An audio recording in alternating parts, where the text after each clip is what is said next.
everyone said the Niners, their biggest need was an offensive lineman, and they didn't draft one, which was very on brand and in character of this team, and it made me laugh. Dad, what was your reaction when you saw that the Niners went 3 rounds, 260-something players, no offensive lineman?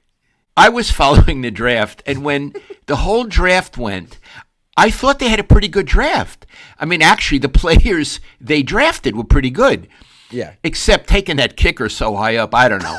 But then I noticed that they didn't draft an offensive lineman. So I'm going to use a very polite word. I was nonplussed.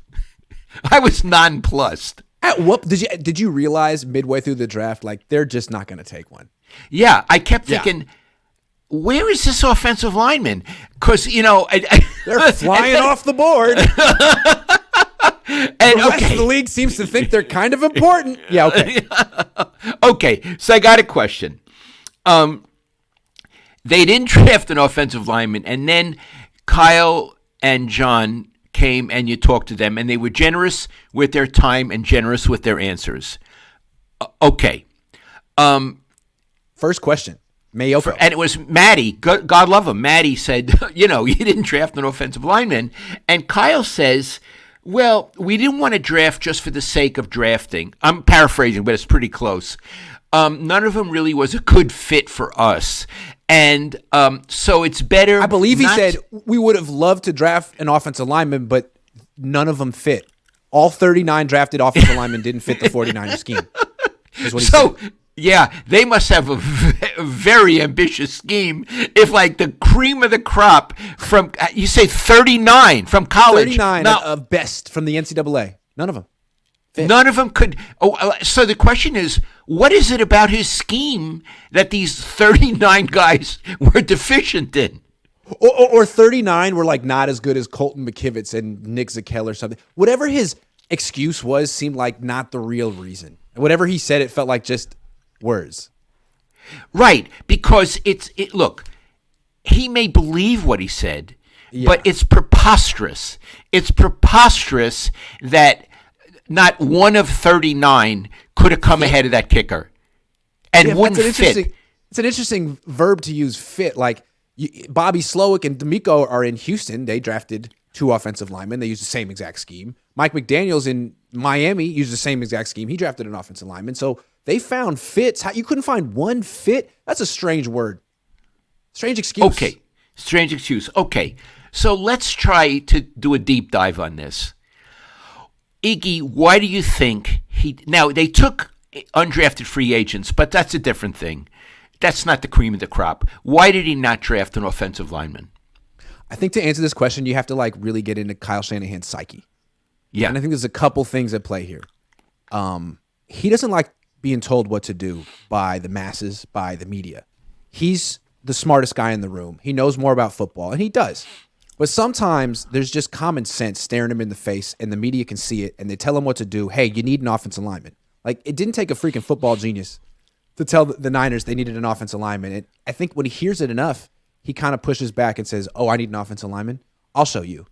I can work around it. You don't understand football. I think he loves to do that. I agree with you. So what we're saying is there's an ego here. Mm-hmm. If you tell me I need an offensive lineman, screw you. I'm not going to get an offensive lineman. I'll show you I can work around it, and I'm smarter than you. I agree with you. So I have something to say about that. Yeah. We often talk about his leadership qualities, and I know someone from the organization challenged you when you said he wasn't a leader. Leadership is taking your ego out of it. Correct. Leadership is making the right decision for the organization. Mm-hmm. I believe in this case, because I believe of the 39, there was probably one good offensive lineman that could have fit his scheme. Yeah. I honestly have to believe that. So I think his letting his ego get in the way of a prudent, helpful decision is a lack of leadership ability. And you could tell the person in the organization that your dad said that. It's almost like if we collectively as a Bay Area agreed to use reverse psychology on Kyle Shanahan, it would work. Like if 2 months leading up to the draft, we said, if everyone said they can't take an offensive lineman, don't you dare take an offensive lineman. Whatever you do, he'd take 2 just because we told him not to.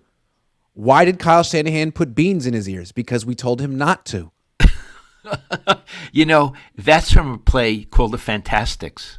Oh, yeah? Why did the kids put beans? Oh, God. It's a wonderful musical. I just remember used to sing that all the time when I was a kid. Yeah, why did the kids put beans in their ears? Yeah, oh, gosh. Oh, you made my day by reminding me of that. Anyway, what we're saying is his psychology is like a 2-year-old. Because a 2-year-old, you use reverse psychology. In the most respectful way, Kyle. No, it's not. I like Kyle Shanahan. We have a lot of fun. I feel like we both have a twinkle in our eye when we do the stuff that we do in those group interviews. He's a lot of fun. But I got to disagree with you. And we're talking about your psyche here now, Kyle. So it's the note, it's the being the no to everyone's yes, the being the smartest man in the room that gets you in trouble when you push back against common sense. But also I think it's inherently Kyle doesn't value the offensive line. He really doesn't. I think he values the left tackle position because any idiot would. It's a very important position. But the other 4 positions on the offensive line, I think, essentially are run blockers and guys. He thinks of them. He articulated it at the draft. Basically, just don't lose the game for me. That's how he. Did you lose the game for me? Can I win in spite of you? That's what he thinks. They don't touch the ball. They don't throw the ball. They don't sack the quarterback. So they don't kick the ball. I think they're like lower on the pecking order than kickers, apparently. Which is interesting because my point of view, as flawed as it is that the most important unit on a football team is the offensive line. Not even close. That's how I feel. And I would say another thing. We talked about it this morning, make a chess analogy. They're protecting the king. Right. They stand for law and order. The defensive linemen stand for anarchy. I mean, you think of it that way, right? Right. But the 4 offensive linemen stand for law and order. And 5, I'm sorry. And in general, that's how they are in real life. Yeah. They're very soft-spoken, polite, upstanding guys.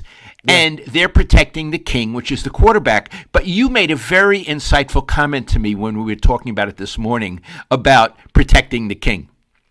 Well, the Niners don't look at the quarterback as the king.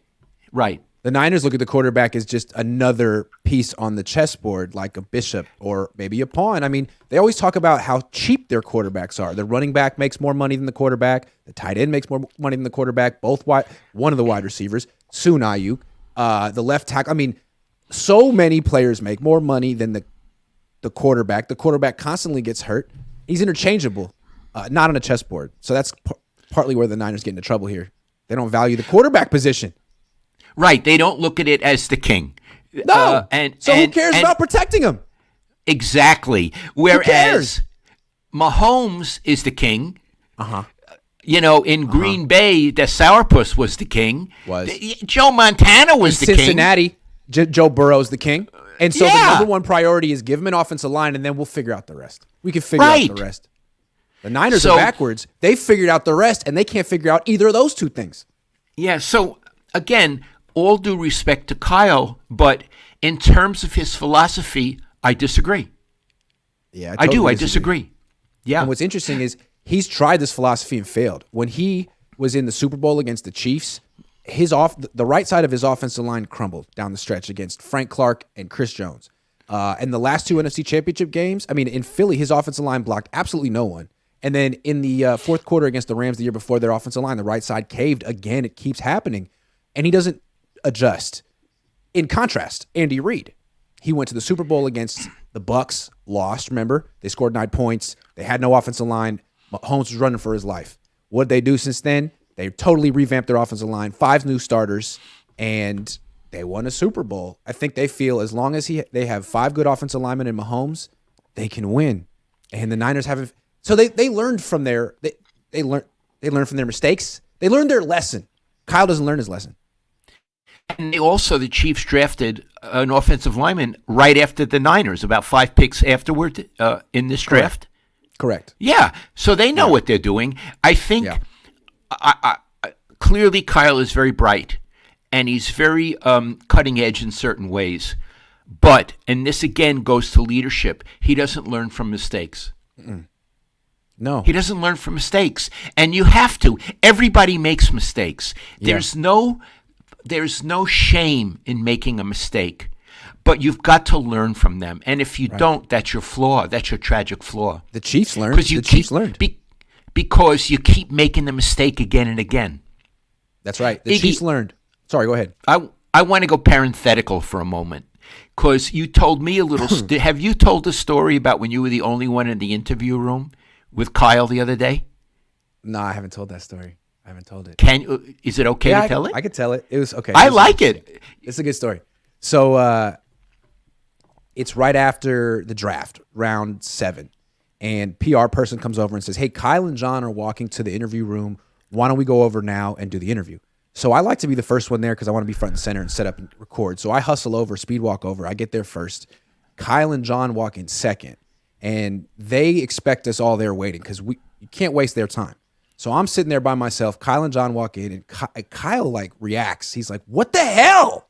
Like that one that we're not there, and 2 that it's just me. And I say, hey, Kyle, I'm ready. Let's go. And he collects himself because he's cool. You know, he's real cool. And he goes, you know, I've been meaning to get you alone. And I go, ooh, what does that mean? And he goes, I'm just kidding. And then he said, you know, actually, I owe you a one-on-one interview because what happened was the rest of the beat writers walk in and they go, oh, is this a one-on-one for Grant? And Kyle goes, you know, technically I owe you one, which he does. Before the pandemic, he told me he was going to give me a one-on-one right after I had one with John Lynch. It was like 4 years ago. And he remembered. That was like a whole different PR staff ago. So I'm going to hit him up. I'm going to follow up with that. I hope you do. And you know what? If he does it, I would really respect him for that. Yeah. And you could even tell the PR people, I'm not trying to get him. I'll submit my questions. So he doesn't have. Yeah. I'm not trying to get him at all. Absolutely not. No. These are my questions. Yeah, absolutely. And what's more, you know what, Iggy? The PR guy will sit in. In my day, the PR guy wouldn't dare to come in if I was talking to Seifert or Mariucci or Walsh. Now, but I want to do it live like I did with Lynch. I want to do it live. That would be cool. Yeah, okay. He'd be off camera then. Yeah,